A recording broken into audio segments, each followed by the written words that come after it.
Good evening and welcome into the studio for college football game night. I'm Olivia Cleary. Week 14 wraps up the final week of the regular season, and with the college football playoff approaching, so many games across the country carried major postseason implications. The pressure's rising, and every Friday night feels a little more important than the last. I'm Olivia Cleary, and this, of course, is Brett Taylor. Yep. I don't know if you can hear it back at home and in the studio, but the fans here are loud and into it today. For Oregon, everything is new. A new coach, a whole new roster, and a new era in the Big Ten Conference. OSU is hiring Alabama co-offensive coordinator Jamarcus Shepard. Re-energize this program in terms of just the season, but maybe also help them bounce back a little bit on the recruiting trail as well. What was it like to get your first little taste of what this coming season is going to be like during the spring game? A decision that could finalize the Bobcats' move from the Sun Belt over to the Pac-12 starting in 2026. 14 points, 7 rebounds, 3 assists. What was working for you tonight? How would you compare international basketball to the style of basketball you're playing now here in America? I'm sitting here inside an empty Matthew Knight Arena,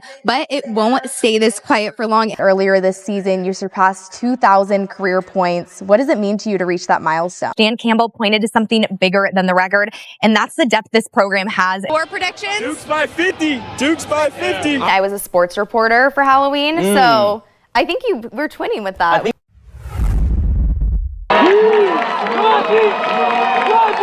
It's no secret college athletics is undergoing a massive shift. From realignment and powerhouse conferences to expanded playoff formats, the landscape of college sports looks far different than it did just a few years ago.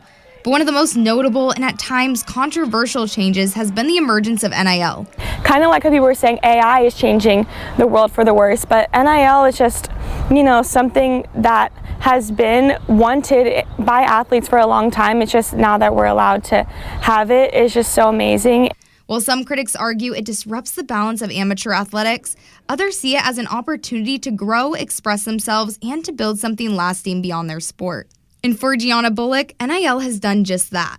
It's more than just making money. It's making connections, having relationships with brands. It's learning how to negotiate, and it's putting yourself out there, taking risks. It's an opportunity at the end of the day. The senior heptathlete for Oregon has been competing at one of the highest levels in college track since 2021. The same year, NIL was first introduced by the NCAA. And she hasn't just participated, she's made a name for herself. This year, I was able to improve my indoor pentathlon score and be ranked number 5 UO all time. And I scored 5th at our first Big Ten competition. My score 55-55, it would be ranked, definitely be ranked top 25 in the nation. That track record has given Gianna a platform, one she's using to do more than just win titles. To her, growing her platform in NIL is less about financial gain and more about storytelling and giving student athletes the opportunity to be more than just their sport.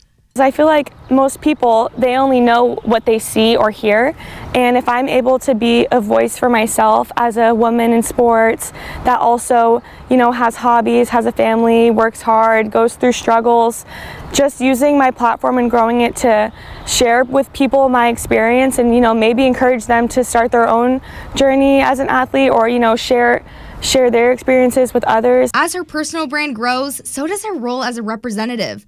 Not just of herself, but of the university and the city she now calls home.